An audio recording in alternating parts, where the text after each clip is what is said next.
defendiendo el liderazgo. 21:45, estamos en vivo a través de Noticias Paraguay con el futuro ministro del Interior, Juan Ernesto Villamayor. ¿Qué tal, doctor? ¿Cómo estás? ¿Qué tal? ¿Cómo estás? Muy Bien, buenas señor. noches. Doctor, primero lo político. Hoy me decía en radio Juan Carlos Galaverna, y me pareció raro que me diga con tanta contundencia, porque Calé es de eso que piensa que hasta que se cuenten los votos no se proclama al ganador. Y siempre dice eso, nada da por sentado como algo absoluto. Y hoy le preguntaba si ya cayó la posibilidad de juramento de Nicanor. Y me dijo, absolutamente. ¿Absolutamente qué? ¿Absolutamente sí o absolutamente no? Pero absolutamente es un buen término en ese caso. Claro. Y me dice, cayó. Cayó absolutamente y fue determinante que una de las posiciones más importantes y sólidas que se tenían respecto a que no era una violación constitucional, termina diciendo, referente para todos nosotros, termina diciendo, es una violación intrascendente. Aunque se haya instalado una idea diferente, se cambie de contexto, qué sé yo. ¿Qué pasó en las últimas horas con lo de Nicanor? ¿Cayó o vos dirías no? Yo, francamente, no sé. Tengo que decirte, es una cuestión que depende de volumen de votos. Y ahí tenemos el primer tema. Si la constitucionalidad o el derecho depende de volumen, empezamos a tener una dificultad. Y tenemos que reconocer que ahí ya hay una primera llamada de atención. No puede ser que el derecho de una persona dependa de conseguir el número 23 en la Cámara de Senadores. Los derechos para acceder a la Cámara se obtienen fuera de la Cámara, no dentro de la Cámara. Y yo creo que en eso podemos estar de acuerdo. Lo que yo veo a esta altura es que hay mucha polución en el debate. Hay mucha irritación en un punto. El punto es el derecho que tienen a integrar el cuerpo colegiado expresidentes de la República. Y acá te invito a que, porque vi el programa aquel de la violación pequeña, máxima, para mí todas las violaciones son iguales, son violaciones. La Constitución es una sola. No es que se pueden violar los artículos pares y no los impares. Pero cuando no podemos enfocar el tema y empieza a poluirse, tenemos que hacer, porque aparecen manchas en el escenario, tenemos que hacer lo que hacen ustedes acá con los técnicos de iluminación, cambiar la orientación del foco. Y empezar a mirar la Constitución como un cuerpo general y no en base, a una interpretación hermenéutica acá cuando me viene y a una interpretación literal de una palabra en la otra punta cuando me conviene también. Porque yo no puedo interpretar el cuerpo constitucional desde mi conveniencia, desde mi deseo o desde mi aspiración. Debo interpretarla como un todo. ¿Qué quiere la Constitución? Que ningún expresidente de la República pueda volver a ocupar la presidencia, sea por la vía de la elección o sea por la vía de la cadena sucesoria. Y en consecuencia les priva a todos los expresidentes de la República del derecho a ocupar el Senado. Exacto. Si nosotros no entendemos desde esa óptica, entonces vamos a estar equivocándonos porque vamos a decir que hay algunos presidentes, los que no terminan el mandato que tienen derecho a ser senadores y los que terminan aplaudidos no tienen el derecho. Y ahí aparece un contrasentido. Y a mí me enseñaron cuando yo estudiaba Derecho que cuando yo llego a una conclusión absurda es porque una de mis premisas está mal formulada. Y la premisa está mal formulada por el punto de arranque. Ningún expresidente tiene que llegar. Si ninguno llega, ahí cierra el círculo y entendemos que los que terminaron mal el mandato tendrán que irse a su casa y los que terminaron bien tendrán que ser vitalicios. Me parece el sentido mucho más claro. Totalmente. Ese es nomás el punto del debate. Ahora bien, ¿qué tenemos además los abogados? Tenemos un segundo elemento. Nosotros creemos en algo que se llama preclusión. Ahí le voy a tratar de explicar a la señora. Eso quiere decir el momento histórico en que se plantea cada debate. Este debate lo hacemos hoy y el otro debate es mañana. Por eso el proceso jurídico se divide en etapas. Este es el momento de la presentación de la demanda y es el momento de contestarla. No es el momento de discutir la prueba. Cuando estamos discutiendo la prueba, ya no es el momento de contestar la demanda. La validez del acceso se discute antes, no después de dictarse la sentencia. ¿Te dejo correr o no? Claro, ahí está el nudo. Entonces, si nosotros tenemos una diferencia, ¿qué debemos hacer? Conseguir o estar de acuerdo en algo, tenemos que estar de acuerdo en que va a haber alguien que va a dirimir nuestra diferencia.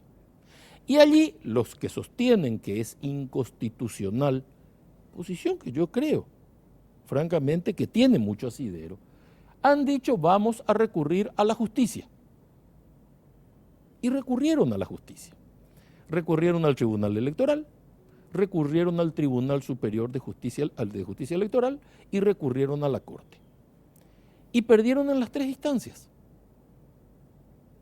Y entonces llega un momento en que uno dice, ¿es el momento de empezar a discutir otra vez el argumento primigenio?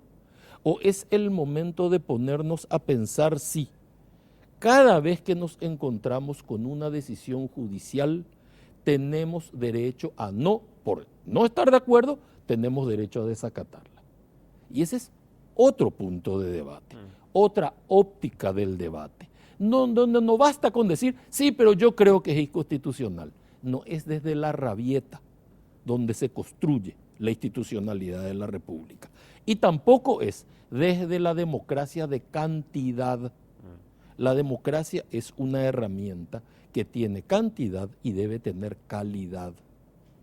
Entonces, cuando Mario Audo Benítez sale y dice, yo creo en las instituciones, no puede buenamente de la noche a la mañana decir, no estoy de acuerdo con los fallos de la Corte, que no se respeten.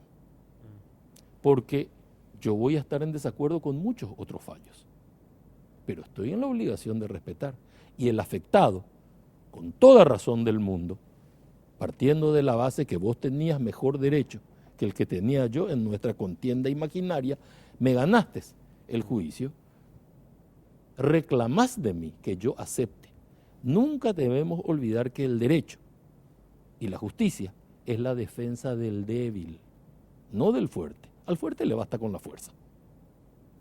Decías lo de la democracia de mayorías y me recuerda a algo que decía el doctor Encina Marín, que la mayoría no es criterio de validez. Estoy de acuerdo. La mayoría no es criterio de validez porque en plaza pública yo puedo querer que le masacren a alguna persona que haya cometido algún delito y la mayoría va a votar eso, pero la norma dice otra cosa, independientemente a lo que diga la mayoría. Sin ninguna duda, coincido totalmente con ese criterio. Es más, esas democracias populistas o dictaduras, si se quiere, se fundan generalmente en el criterio de mayoría. Pero eso no le da validez al tema. Ahora, quienes sostienen la idea de hacer cumplir lo que dice la Constitución, y ahí es donde encuentro contradicción en todos los sectores, porque hay parte del sector de Añetete que en un momento tuvo una especie de constitucionalismo selectivo, que yo reclamaba públicamente, decía, espera un poquito, si vas a dejarle jurar a Nicanor, tenés que dejarle jurar a Cartes. Consecuencia lógica. Es absolutamente lógico. Hasta ese momento todavía no estaba en el escenario un elemento que me parece fundamental que metió en el debate Nicanor Duarte Frutos al decir, cuando dice, salvo que haya sido destituido por juicio político, no es que lo habilita para que sea senador activo, lo inhabilita para el privilegio, el honor de ser senador vitalicio. Coincido totalmente con Nicanor en ese punto. Yo también hoy coincido con ese punto. Mi reclamo para con Nicanor y para el sector del Partido Colorado y todos los sectores integrantes, ¿por qué no lo impugnaron en su momento? ¿Por qué ese debate no fue el debate en aquel momento? Fue impugnado. El primero que lo impugnó a Nicanor es Mario Audo. Con suerte adversa, hace 5 años. Estoy hablando de Lugo. Ah, no. Estoy hablando de Lugo. Estoy de acuerdo contigo, se tendría que haber impugnado, naturalmente. Ya cuando Nicanor era presidente tenía que haberlo impugnado. Pero alguien hace aparecer el tema de echar por delante que a los pingos hay que ganarles en la cancha y parece que es una competencia de matonería, más que de ejercicio del derecho. Claro, y ahí es donde Nicanor dice, para mí cuando hay conflictos de este tipo, de rango constitucional, no se puede definir en una mayoría de un claustro. Lo tiene que definir la gente. Y me parece desde un criterio democrático interesante la propuesta de Nicanor. Era un criterio con el que Lugo estaba de acuerdo cuando decía que la gente decida, que era el eslogan cartista con respecto a la enmienda constitucional. Sí, también Lugo decía que lo que la Corte dice hay que respetar. Claro. Pero hoy Lugo, con el mismo constitucionalismo selectivo, dice, yo tengo que hacer respetar esto. Ahora lo que te voy a pedir, ya que me hablaste de dos sectores de constitucionalismo selectivo, yo puedo coincidir con eso. ¿Cuál es el sector que no tuvo constitucionalismo selectivo? Porque solo dos me mencionaste. Y yo encuentro a los dos principalmente no, identificados está bien, porque en ese sector. parecen ser parte más directa del debate, pero todos los demás tienen constitucionalismo selectivo. ¿Verdad? Porque al fin de la jornada, tomar las decisiones de la Corte y decir no se aplican porque yo no quiero, es constitucionalismo selectivo cuando al día siguiente se pide la vigencia de la ley y del Estado de Derecho. Entonces, ¿cuál es el que ha dicho no? Pero el porque yo no quiero terminan sustentando en una prerrogativa que la propia Constitución le da al Congreso en el artículo 202 y dicen velar por el cumplimiento de la Constitución. Desde el punto de vista de la elaboración legislativa. Y lo atan a lo que también dice el artículo 137 en relación al 138, de que todo mandato de autoridad, si es contrario a la Constitución, no hay por qué cumplirlo. Eso se refiere a la dictadura. Eso no se refiere a que yo con carácter selectivo diga, fíjese usted, salieron 50 sentencias de la Corte. Bueno, hay 20 que no me gustan, estas no se cumplen. Estas otras 30 sí. No, eso es anarquía. Eso no es Estado de Derecho. Eso es anarquía. ¿Y cómo cerraba la lógica de los añeteté que decían que a Nicanor no había que... Perdón, que a Nicanor había que dejarle jurar porque era parte del equipo, pero a Cartes no? A ver, es ¿Cómo que cerraba la lógica? No es una lógica de añetete. De cierto sector de añetete. Claro, hay ciertos componentes de añetete que estaban dispuestos, o sea, que no querían el tema de el juramento de Horacio. Se fundaban esencialmente en el tema de la incompatibilidad, porque tiene que haber dos figuras acá. O la incompatibilidad o la inhabilidad. Esas son las dos figuras posibles. Si nosotros llevamos este tema al extremo, fíjate que podríamos decir que un expresidente de la República no puede tener ningún trato comercial con el Estado,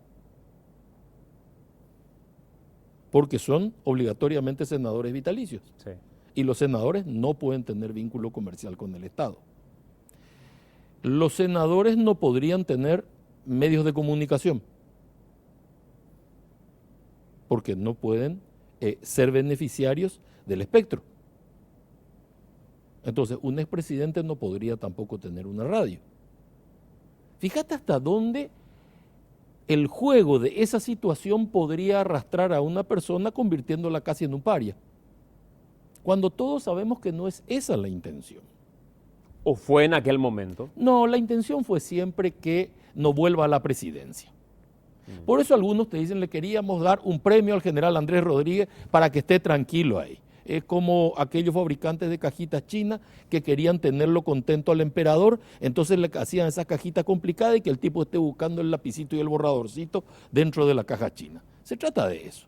Bueno, démosle un entretenimiento, otorguémosle un reconocimiento y por las dudas que no vuelva a la presidencia. Porque el debate era que él no pueda llegar, ni él ni su familia. Por eso apareció la norma transitoria con los grados de parentesco. Entonces, el objetivo era ese. El objetivo no es que no se candidate a senador. A nadie le importaba en ese momento que se candidate a senador. Era darle el premio A nadie se le ocurrió que no se podía candidatar a senador. A todos sí se le ocurrió que no podía estar en la cadena porque podía, con todo el poder que tenía Andrés Rodríguez, entre comillas, estamos hablando de un momento constitucional contra Andrés Rodríguez, analizándolo objetivamente. ¿Cuál era el temor? Que ponga una pareja, presidente y vicepresidente, los hace renunciar a ambos y acá volví. Por eso no podía estar en la cadena sucesoria. Y por eso se crea esta figura para decirle, fíjese usted que entra ahí, pero no es parte del cuerpo, de modo tal que no puede presidirlo. Y al no poder presidirlo, no puede estar en la cadena. El objetivo es muy claro, que no vuelva a la presidencia, no que no se candidata a senador. Eso no le importaba a nadie. Al inicio del programa te hice, doctor, una consulta. ¿Cayó lo de Nicanor Duarte Frutos? No sé. Es una cuestión que depende y se dijo siempre del Congreso, de la Cámara de Senadores en particular. Es la Cámara de Senadores la que debe obtener o los votos para que entre, o al no obtener los votos no podrá entrar. Es la mayoría del artículo 23. Pero eso me da la sensación que es simplificar la problemática, que en realidad termina siendo una cuestión de debate dentro de Colorado Añetete. El escenario para mí es el siguiente. Puedo estar equivocado. Pero el escenario es un discurso de respeto e institucionalidad que había que mantener, donde claramente el abrirle la puerta a uno abre la puerta a otro y genera un escenario de tensión que termina dentro de una posibilidad de construir un pacto de gobernabilidad incluso con sectores de oposición, generando un conflicto legislativo para quien debe ingresar con la tranquilidad, por lo menos de inicio, a la hora de gobernar, como el caso de Mario Abdo Benítez, que, a ver, vino bien, construyendo mayorías, hablando con la oposición, hasta que en un momento se metió este tema en el medio y empezó a generar tensión. Es correcto lo que se metió el tema, no se metió Mario Abdo. Se metió el tema. Mario Abdo terminó metiéndose también en el tema. No, en ningún momento. ¿En qué momento se metió él en el tema? Las reuniones con respecto a las mesas directivas donde se hablaba como un condicionante. De hecho, no hubo reunión por el tema de la mesa directiva. La única reunión que se hace en la casa de Mario Abdo es por un problema interno de la bancada frente a la conformación de la mesa directiva. Pero no se negoció ahí la mesa directiva. Pero Cachito Salomón era el candidato original. No. Y cae la negociación con la oposición cuando se mete atado el juramento de Nicanor. No, en absoluto. Pero eso lo contó Zavala, lo contó Desiree Masi. Sí, pero el problema de Cachito Salomón es que él no construyó la mayoría. Y eso yo te pido que le preguntes a Cachito Salomón, porque eso lo dijo en mi presencia. Él dijo delante mío eso. Cachito Salomón construía un escenario con determinados votos. Juan Carlos Galaverna construía otro escenario con otros votos. Y Beto Velar construía un tercer escenario con otros votos. Todos tenían votos combinados. A este le apoyaba un grupo, pero no le quería el otro, y así sucesivamente. Entonces cada uno va construyendo de acuerdo primero desde la candidatura de Juan Carlos Galaverna, que se va a Beto Velar, negociando, él construye también una mayoría entre tanto, y existen al fin de la jornada aparentemente dos mayorías. Pero en ese momento tomamos conocimiento por lo que yo escuché, porque eso sí se dijo en mi presencia, de parte de Cachito Salomón, que Fernando Lugo había dicho que él no apoyaba, que él era el candidato. Y en ese momento ya la mayoría desaparecía o estaba a un crisis. Y ahí no había ninguna certeza. Porque a mí se me había dicho mucho tiempo antes que las mesas directivas se iban a constituir solo con la oposición y sin el Partido Colorado. Eso se me dijo a mí. De modo tal que yo soy testigo de eso. O sea, soy protagonista de esa parte de una conversación. Y dijimos, muy bien, ningún problema. Que cada uno vea cómo construye las mayorías o minorías para hacer las mesas directivas. No pasa por la preocupación de Mario Abdo Benítez eso. Sí pasa por la preocupación de él construir una agenda legislativa, que es el esfuerzo en el cual se está en este momento con las mesas directivas. ¿No?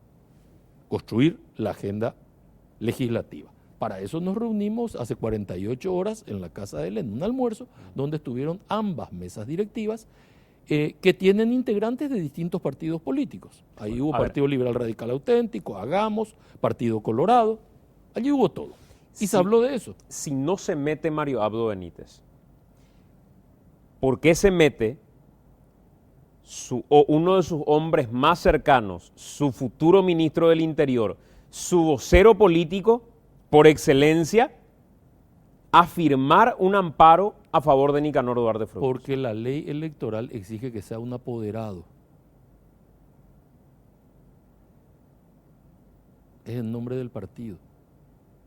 Tiene que ser un apoderado general inscripto. Y eso hubiese sido una debilidad. Y yo soy apoderado general del partido.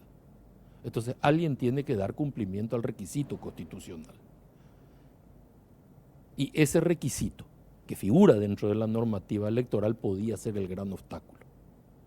Y además porque a mí se me trae a la mesa, algo que yo ya conozco y conocemos vos también, una sentencia definitiva de la Corte. O sea, yo vengo a pedirle a un juez que diga, por eso no entiendo mucho la crítica a la jueza Novaes por dónde viene. ¿Qué tendría que haber hecho la jueza? Decir, no voy a hacer lugar a un amparo que tiene como fundamento una decisión de la Corte Suprema. O sea, ¿qué clase de actuación judicial sería esa? Lo que le cuestionan a Novaes es que, y repito lo que dicen los sectores críticos, no se haya dado participación. ¿A quién? Al presidente del Congreso. Si no es parte. Porque que no se haya corrido traslado a nadie. ¿A quién? Al ¿Quién presidente puede del Congreso, ser parte? que es el que tomó la decisión. No, es que no había decisión en ese momento. Entonces está esa con la resolución. Pero no, en la resolución no dice nada. En la resolución lo que hace es excluirlo a Nicanor Duarte Frutos. No, esa es una resolución de hecho que se toma en ese momento. En el momento del juramento, el amparo es anterior. Pero el amparo es ante la posibilidad. Pero Fernando Lugo ya firmó previamente una resolución. No, si la convocatoria está para todos los que estén dentro de la Esa fue la primera convocatoria. Y esa es. Pero la siguiente convocatoria fue a Gusinski y fue a Rodolfo Friedman, en sustitución de argumentando artículos diferentes de la Constitución. Claro, y en ese caso, incluso cuando él quita esa resolución, la segunda, vos te das cuenta y eso se lleva al juez y se le dice, mire usted, ¿cuáles son las posibilidades? Que tenga una inhabilidad o una incompatibilidad. En el caso del señor Horacio Cartes, del presidente de la República, dice claramente, hay una incompatibilidad, lo cual es cierto. Es un hecho objetivo, perfectamente demostrable, es presidente de la República, no puede jurar. Fantástico. Y hasta ese momento no se le había aceptado la renuncia para que esté habilitado. Perfectamente comprendido. ¿Qué se dice en el caso del expresidente Nicanor? ¿Qué dicen todos sus asesores jurídicos que analizan con tanta sutileza la resolución de la jueza? ¿Qué figura emplearon? La nulidad. Ninguna. No se menciona. Te invito a que veas, no se menciona. Entonces, lo que no entiendo es que se tenga un criterio tan estricto para analizar la resolución de la jueza, los mismos asesores que asesoran una resolución que carece de fundamento, porque no han encontrado el fundamento. Lo que dicen es que es nulo directamente. Pero no dice eso la resolución. Por todos esos vicios procesales. Está bien, pero entre esos vicios, haber utilizado un artículo que ya estaba derogado. No, eso es solamente a los efectos del traslado. Es al solo efecto del traslado. Y yo insisto en una cuestión. El derecho es lógica. El derecho no es un juego de situaciones eterno donde estamos entrando siempre en aspectos procesales que hacen absolutamente imposible materializar el derecho. ¿Por qué le correría traslado a una persona que no es parte cuando hay una decisión de la Corte Suprema? Lo que el amparo le dice es, mire, le hago lugar porque hay una decisión de la Corte Suprema y le recuerdo a usted que hay una decisión de la Corte Suprema. Entonces sale y dice, no, mire, no dice qué hay que hacer, ni de qué modo, ni cómo, ni dónde, ni cuándo. Me hace acordar a los invasores que dicen queremos que traigan los títulos para ver si están bien los títulos. Y entonces el invasor se dedica a analizar el título de propiedad del propietario. Y por supuesto le encuentra el defecto, de modo tal que no tiene modo de ejercer el derecho el propietario y sí el invasor. Eso no tiene sentido en el derecho. Yo sé que a mucha gente este tipo de cosas le molesta y le irrita.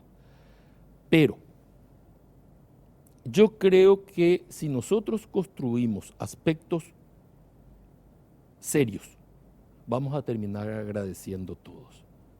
No puede todo estar permanentemente en el debate, porque es frágil la institucionalidad que construimos así. Vos fíjate que el día del juramento es un día de fiesta, podemos coincidir en eso. Sí. Es el fin de un proceso electoral, estos son los señores senadores que van a jurar.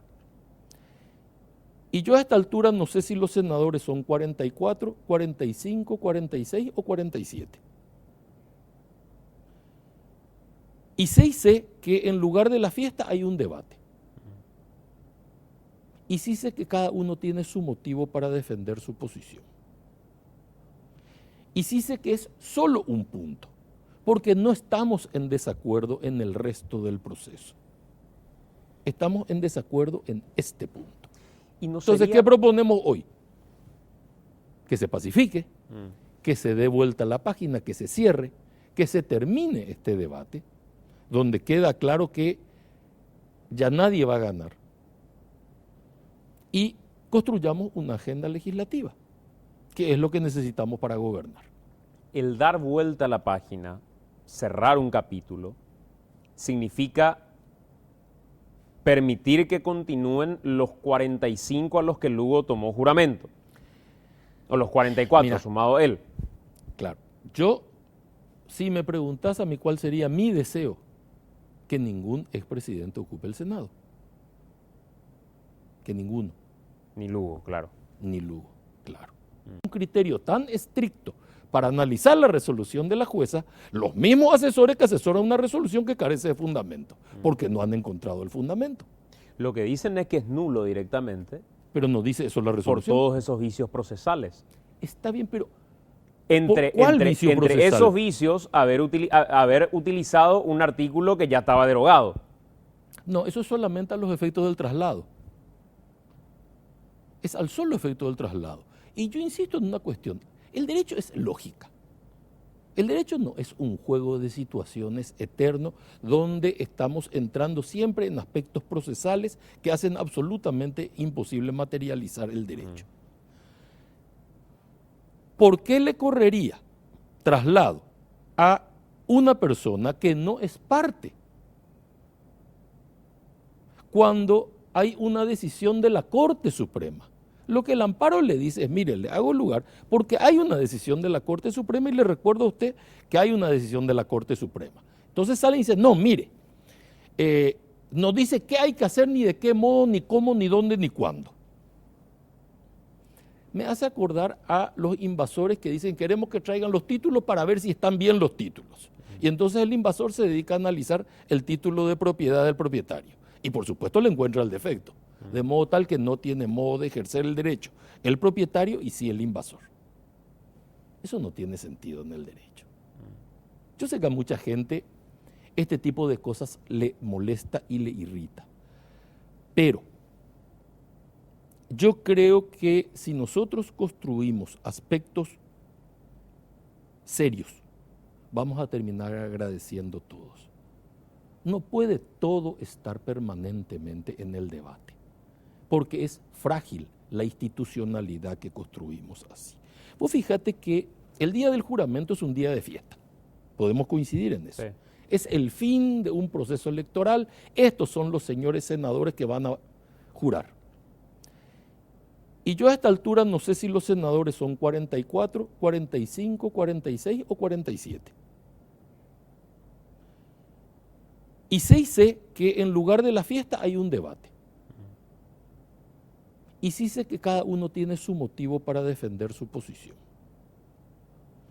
Y sí sé que es solo un punto, porque no estamos en desacuerdo en el resto del proceso. Estamos en desacuerdo en este punto. Y no Entonces, sería... ¿qué proponemos hoy? Que se pacifique, que se dé vuelta a la página, que se cierre, que se termine este debate, donde queda claro que ya nadie va a ganar, y construyamos una agenda legislativa, que es lo que necesitamos para gobernar. El dar vuelta a la página, cerrar un capítulo, significa permitir que continúen los 45 a los que Lugo tomó juramento, o los 44, Mira, sumado él. Claro, yo, si me preguntas a mí cuál sería mi deseo, que ningún expresidente ocupe el Senado. Que ninguno. Ni Lugo, claro. Ni Lugo, claro. Vamos a hacer una pausa y a la vuelta de la pausa vamos a seguir conversando con el doctor Juan Ernesto Villamayor. Venimos en 2 minutos.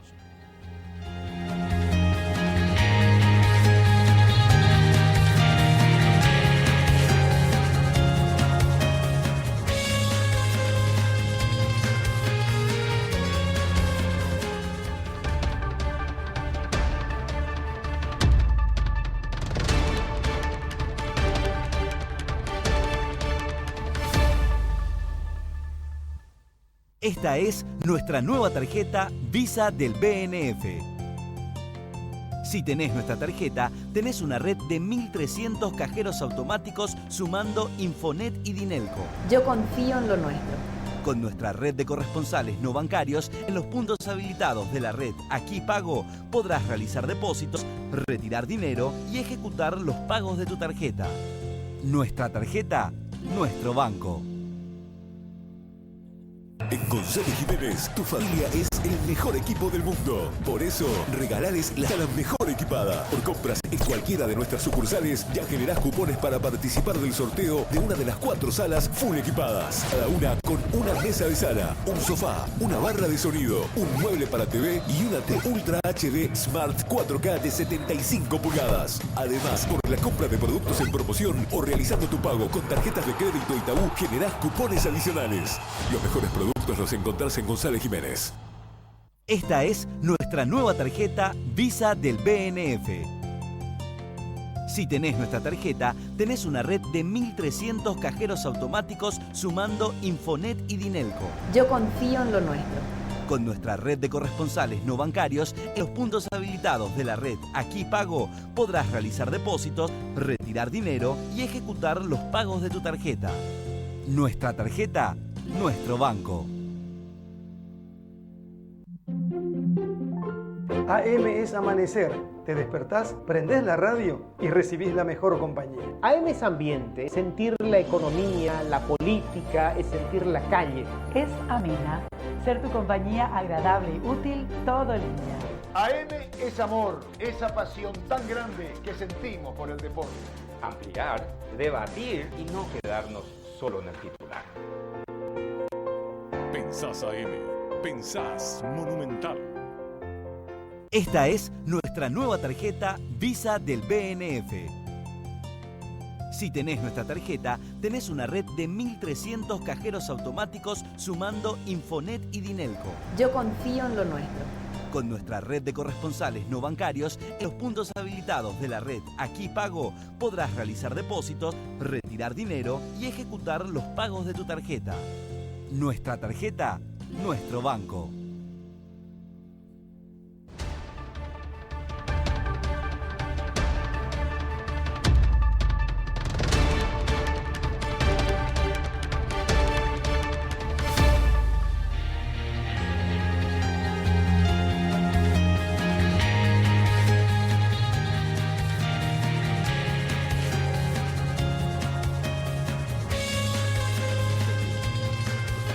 Para que la encuentren en su dieta.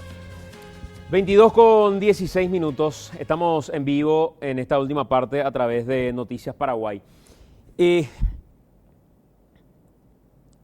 ¿Cómo subsanar un inconveniente en el que yo tomo, de verdad tomo como una cuestión muy lógica que planteó Duarte Frutos al momento de decir, si no estoy yo, si no está Cartes, no debe estar ninguno, que es un poco la línea de lo que estás mencionando? Yo estoy 100% de acuerdo con eso. Lo que no puedo entender es que se acepte a uno y no a dos, Parece que es la pertenencia política la que altera acá el juego. Y eso, francamente, rompería un principio que es el de la igualdad ante la norma. En esa misma línea, ¿cómo hacer para sacarlo a Fernando Lugo? Porque está bien, Silvio Velar habla con Miguel Cuevas, llevan el planteamiento, es una señal política, digamos. Pero ¿cómo hacer efectivo eso? No sabría decirte, vuelve a ser una cuestión al interior del Parlamento. Nosotros estamos conformando el Poder Ejecutivo y no estamos en eso. Finalmente yo estoy expresando mi opinión como que hay gente que me puede decir esto es contradictorio. ¿Verdad? Te vuelvo a decir, para mí el juego de normas establece una cosa. El debate jurídico es un momento y una sentencia judicial es el fin del debate. Y a partir de ese momento yo tengo que pasar a debatir otra cosa. Ya no esa para mí tiene que estar zanjada. Si efectivamente la gente cree que la decisión está mal tomada, o es porque la base no es clara y permite un juego de interpretaciones, o el encargado de juzgar ha sometido su voluntad por la razón que fuere. Partamos de la base que la norma no es clara. Este es un debate que tiene 15 años, no tiene 24 horas. ¿Qué quiere decir? Hay que cambiar la norma. Claro. Pues no se ha cambiado en 15 años. Partamos de la base que la norma está bien, que son los magistrados. No es la primera vez que lo resuelven. Entonces, ¿por qué no se les ha hecho juicio político si ya han resuelto esto mismo en ocasiones anteriores? Ese es el punto del debate, pero yo insisto en que los debates tienen que terminar. Y si la Corte dice esto es de este modo, y yo soy el poder político y no estoy de acuerdo, pues movilizo el juicio político. Y si no lo movilizo es porque lo estoy consintiendo. ¿Y crees que el escenario está listo como para que se movilice el juicio político en este nuevo ordenamiento legislativo? Siempre estuvo listo. Esa es una herramienta que tuvieron siempre a mano. Finalmente lo sacaron a Lugo por juicio político. O sea, el juicio político fue algo... Yo recuerdo, te voy a contar un pequeño... Cuando termina la Constituyente 32 de la que yo participo, presento un proyecto de ley que reglamenta el juicio político, que fue rechazado por unanimidad. Extraña unanimidad coincidió justo ese proyecto de ley. Y recuerdo que me explican que es absolutamente innecesario porque en la República del Paraguay nunca va a haber juicio político. ¿Cómo se nos ocurre hacer juicio político? ¿Para qué trajiste esto acá? Y lo rechazaron. Bueno, desde ese día en adelante en todos los gobiernos, en todas las administraciones siempre hubo juicio político o amenaza de juicio político. Nunca paró el juicio político. A mí me decía uno de los actores políticos ahora que Mario Abdo todavía no asumió y que ya había gente que venía con el saque del juicio político. Claro, ya se le amenazó con juicio político. Pero eso ya es insólito, o sea... Antes de llegar ya te colocan por delante el tema del juicio político. ¿Y el juicio político finalmente qué es? Es una reglamentación que establece los mecanismos para el derecho a la defensa. No es más que eso. O sea, plazos, proceso y la conclusión. Y la conclusión debe ser respetada. No sé nomás si ustedes notaron internamente en Colorado Añetete que la mochila de la institucionalidad es tan fuerte para ustedes y pasa siempre cuando a alguien le va muy mal en un aspecto, en este caso lo institucional, el que viene tiene prácticamente la cancha servida como para construir a partir de ahí y dar señales de institucionalidad muy claras. Me decía Mario Abdo Benítez aquí en campaña, yo podría prometer salud y educación y voy a de hecho prometer reformas en ese sentido, pero nuestro discurso más fuerte es el de la institucionalidad porque está muy quebrantada. Y este país ya no merece seguir empantanado en los mismos debates de siempre que tienen que ver con intereses directamente políticos y no intereses a nivel país. Y cuando eso, vos decías, no se metió Mario Abdo, le metieron el tema a Mario Abdo, cuando eso se mete dentro del debate, nota Colorado Añetete internamente que no había que forzar el hacer respetar lo que dijo la Corte, intentarlo quizá, pero no forzar, porque finalmente era un debate político dentro del legislativo. El debate quedó reducido a lo político dentro del legislativo. El debate quedó reducido a conseguir los votos, los 23 votos. Y el hecho de conseguir los 23 votos, solo del punto de vista de adquirir los 23 votos, le hace perder legitimidad también al objeto del debate. Claro. O sea, nosotros tenemos que o aceptar que existen títulos que se obtienen fuera del Congreso, y yo insisto en este punto, el título de senador electo se obtiene fuera del Congreso. No hay nadie que me pudo decir, nadie que me haya podido explicar, de dónde sacó el señor Fernando Lugo la lista de senadores que sigue a los proclamados. ¿De dónde salió esa lista? Porque él no le preguntó a la justicia quiénes son los senadores que continúan. ¿De dónde quitó?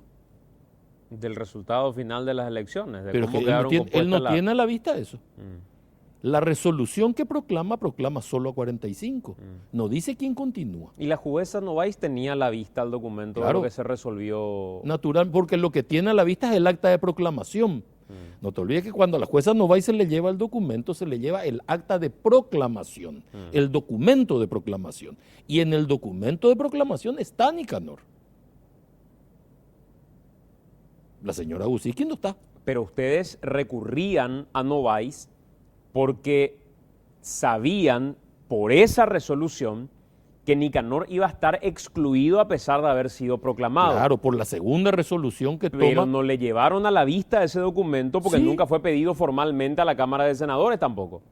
O sea, lo sabían porque se enteraron, no porque lo solicitaron formalmente. No, sí, pero el documento es público. Ese documento sí fue público porque es la convocatoria. Pero también fue público quiénes quedaron en qué orden. No, lo sabemos fue público. todos.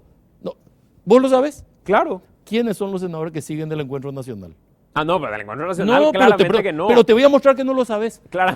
Para que vos veas que... Ni uno metió, o sea, ni entró Hugo Rubín siquiera, no entró ninguno del encuentro.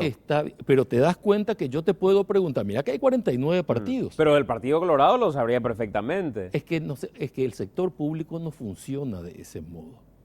Yo tengo que pedir informe. Con Novaes. No pidieron ese documento ustedes. Pero es que yo no necesito ese documento porque lo que yo le estoy diciendo a la jueza es que el acta de proclamación, que es una sentencia que yo le estoy acompañando, es la sentencia que yo pedí al Tribunal Superior de Justicia Electoral y el tribunal me entregó eso, dice que este señor tiene que jurar. Sí. Y entonces, ¿qué dice la jueza? Dice, habiendo una decisión del Tribunal Superior de Justicia Electoral, este señor debe jurar. En consecuencia, hago lugar al amparo. No dice otra cosa. Pero yo voy nomás, doctor, al formalismo de decir, ¿por qué le llevarían esa proclamación a la jueza si no sabían de la amenaza inminente por esa resolución de que no le iban a tomar juramento e iban a excluirlo de la lista? Pero yo tengo ese documento formalmente no lo solicitaron a la Cámara. Pero yo obtengo el documento. Ahora, ¿de dónde sacó el señor Fernando Lugo la lista que continúa?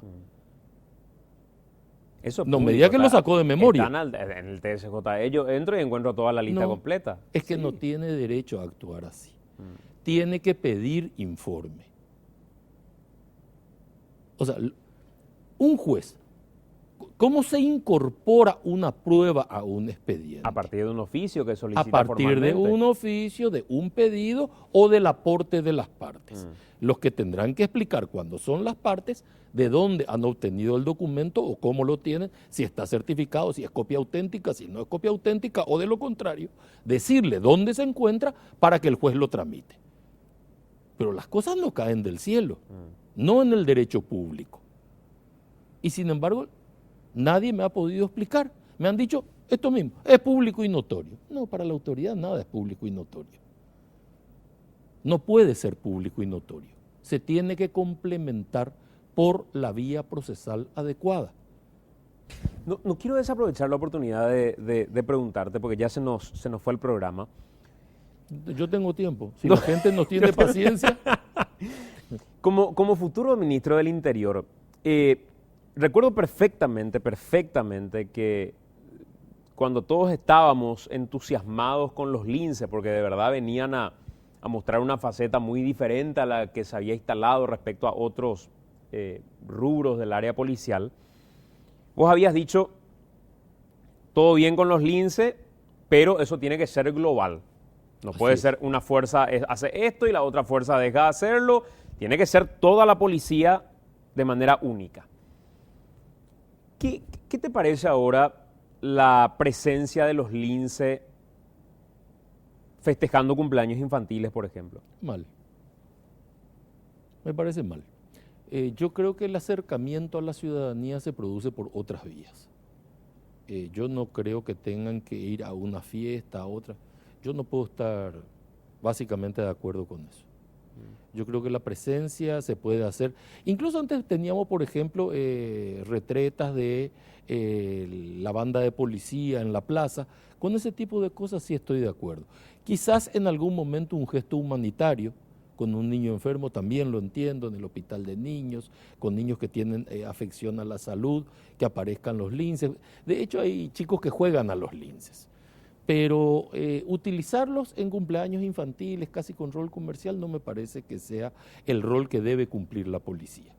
A mí ¿sabes qué preocupación nomás me deja, doctor? Que es una invitación a que mañana, a 2 casos, el diablo mete la cola, a 2 cuadras del cumpleaños infantil, alguien termina asaltado. ¿Y dónde estaban los linces festejando un cumpleaños? Sí, son cuestiones que institucionalmente deberían cuidarse y no dejarse llevar por la emoción del marketing. Bueno, lo que pasa es que muchas veces bajarse del marketing no es fácil. O sea, hay que tener criterios muy centrados para no dejarse llevar por el marketing, sin perjuicio de que hoy en día los sistemas de comunicación casi sustituyen a la realidad.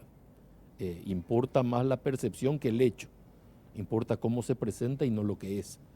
Entonces, yo entiendo que todo esto se produce en un escenario de gran inseguridad ciudadana, no de inseguridad jurídica, que además la tenemos y es alarmante, de gran inseguridad ciudadana, y cuando aparece un grupo que da la impresión de poner orden, la gente termina muy agradecida con este grupo y después se tiene la tendencia a utilizarlo en todas partes. Yo recuerdo después del 89, cuando se forma la primer Cámara de Diputados de la democracia, los diputados se pusieron de moda. Y hubo un eclipse y alguien dijo que vengan los diputados a explicar el eclipse, como si esa fuese la función. Claro. Bueno, fíjate que de aquel entusiasmo desbordante con aquellas cámaras, las primeras de la era democrática, a la percepción que tiene hoy la gente de las cámaras, ha pasado no mucho tiempo, y sin embargo aquello se ha ido deteriorando progresivamente. Por eso no hay que centrarse mucho en el entusiasmo del momento, sino construir sobre bases sólidas. Decía el actual ministro del Interior, Ariel Martínez, que se redujo a 0 el robo callejero. Pero sin embargo, mirábamos en los reportes periodísticos y son frecuentes los asaltos, los robos y demás. Decía a partir de la presencia de los linces. ¿Vos ya tuviste en esta transición formalmente acceso a las estadísticas de cómo estamos hoy en materia de inseguridad? Estamos revisando estadísticas en materia de inseguridad. Fundamentalmente las estadísticas construyen por el 911 y por los sistemas de denuncia. Yo soy un convencido que tiene que haber un sistema un poco más amplio. Incluso nuestra idea es enlazar el 911 con la denuncia. Es decir, la llamada al 911 ya es la denuncia. No hay por qué volver a pedirle vaya usted nuevamente, o sea, cambiar el rol acá y que sea la policía eventualmente la que se acerque a tu casa diciéndote, mire, usted hizo esta denuncia, acá le traigo el acta, fírmela usted, o de lo contrario se lo certificamos por un sistema de iPad.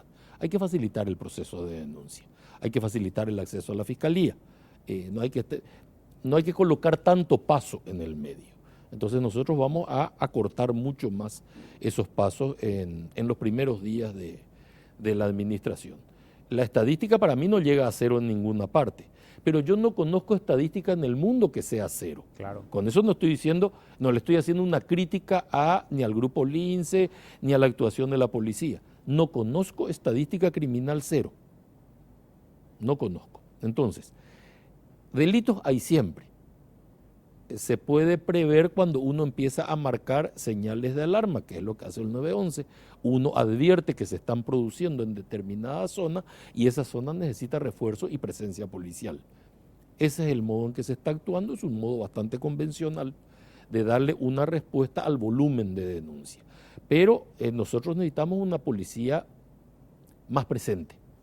Hay poco cuadro policial, poco volumen, poca cantidad de policías. Los policías trabajan demasiadas horas.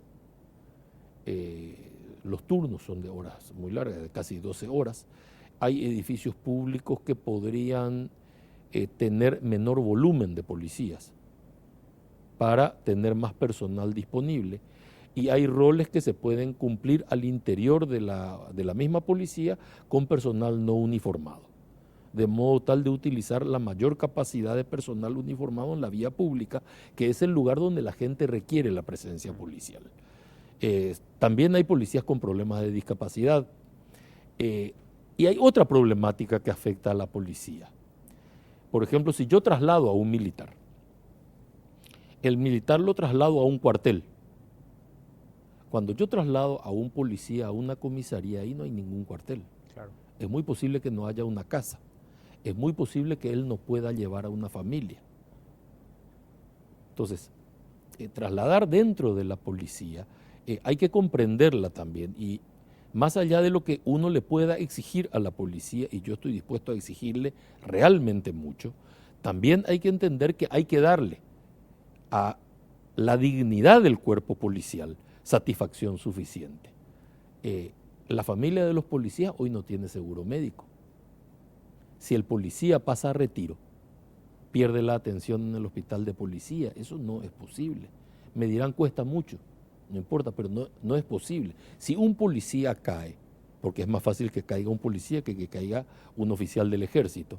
El policía está expuesto todo el tiempo. Si un policía cae, siempre deja un hijo chico.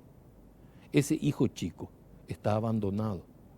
Ese hijo chico no tiene hoy posibilidad de estudiar. No nos olvidemos que los policías ganan poco. Cuando dentro del sistema de la policía darle el dinero a la viuda se produce recién después de la declaración de herederos. Con lo que lleva eso. Con lo que lleva eso, el tiempo que queda abandonado. Ese chico no tiene una beca. Nosotros tenemos que poder becar el sistema de estudios. Yo voy a tener reunión con las iglesias en estos días donde también quiero tratar estos temas, para que las iglesias también me ayuden a darles becas de estudios a los hijos de los policías en caso que esto no sea posible cubrir. ¿Por qué las iglesias? Y porque las iglesias tienen sistemas educativos. ¿Con los colegios subvencionados? Con los colegios subvencionados. O sea, ¿por qué no entraría el hijo de un policía caído en combate? Doctor, interesante seguir conversando sobre eso. Me parece que hay mucho por hacer y son varios los desafíos más allá de los problemas políticos que hoy nos ocupan. Mira, para tranquilidad tuya y para la tranquilidad de doña María que nos está mirando, hay un problema político. ¿Verdad? Que este problema no nos impida ver el país. Pero para eso tienen que hacer a un lado este problema. De todos modos hay que entender que política. Es un problema, claro, pero de todos modos hay que entender que es un problema. No es el problema. Nosotros tenemos otros problemas, la seguridad de la gente, la salud, la educación. Esos problemas afectan mucho más que este problema que hoy se está discutiendo. Entonces, consideremos las cosas en su justa dimensión. Yo sé que esto llena más espacio en los medios de comunicación, pero para la administración Mario Audo Benítez este no es el problema. El problema es esa señora y ese señor que nos está mirando. Ahí está el esfuerzo de nuestra administración. Gracias, doctor. Gracias a vos. Muy amable.